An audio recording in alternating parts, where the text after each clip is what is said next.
buwan na kuya siya na ano, na ganun, hindi lumalamig sa baba? Ano lang, pangalawang araw pa lang. Oo. Yung kumakapal pa rin yan, yung frost type, no? O non-frost? No cross. No frost? Hindi nag-iisip. Okay po. Bulaon po, ano? Sige po. Hindi na lang. Sige po. Yan, may walk-in tayo. Sundan na lang natin sa sir.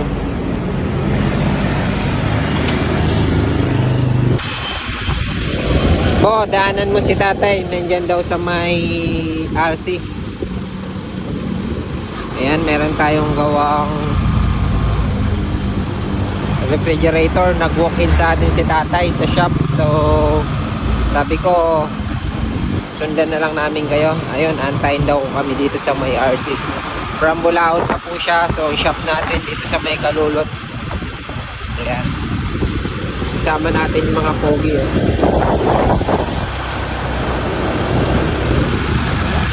Saan tatay? Ha? Nadaan.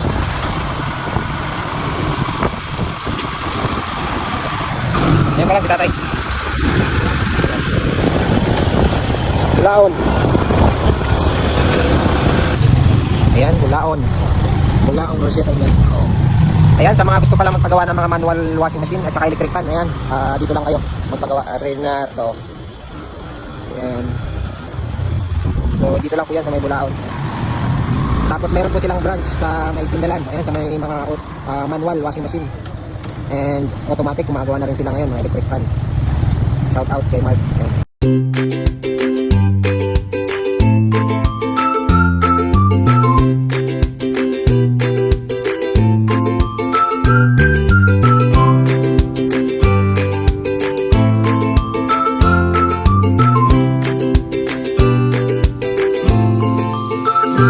Tatay.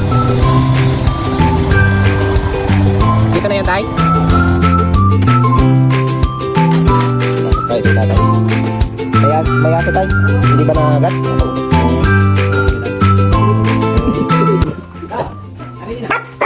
Mabait naman pala eh. Pasok na kami, tay. Good morning po.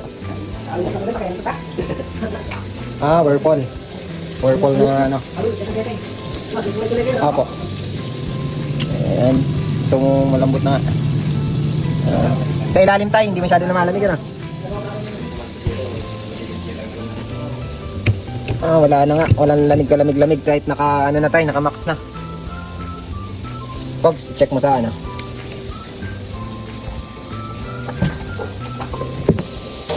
Buti tayo, alam mo dun sa, ano, sa shop. Ako, dumadalaw ko eh. Malayo pa, di ba? Medyo... Mag-iwan ka na number dito para may number ka dun.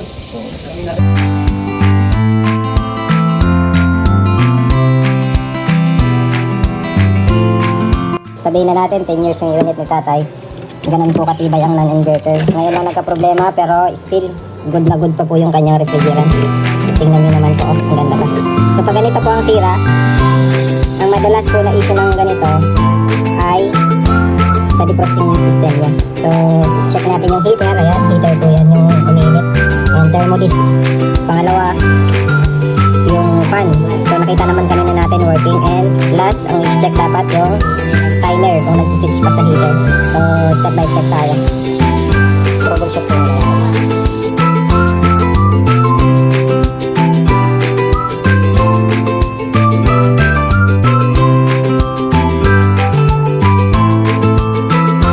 Old na thermostat yung para sa chiller. So ganito mag-check nito. So ibabad nyo lang po sa tubig. Ayan. Tapos ayan, nakatodo po. Ngayon pag nag-automatic po yan, bababa po ito. So antayin lang po natin. Pag ano to, titiklop siya para hindi lumabas yung pangin dito papuntang ilalim. So wait lang natin. Bali ayan, inangat ko po. So ganun po mag-check yan. Tingnan nyo po. Pag inangat mo, mawawalan ng lamig. Ayan, naangat siya kusa. Ayan, umaangat siya. Diba? Pag nilublog mo na naman po ito sa malamig. So,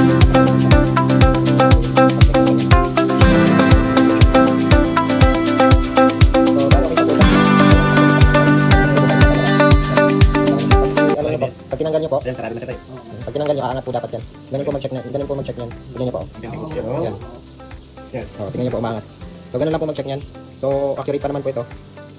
Dito lang po talaga ang may sira. Okay. Tayo na kami. Thank you. Thank you po.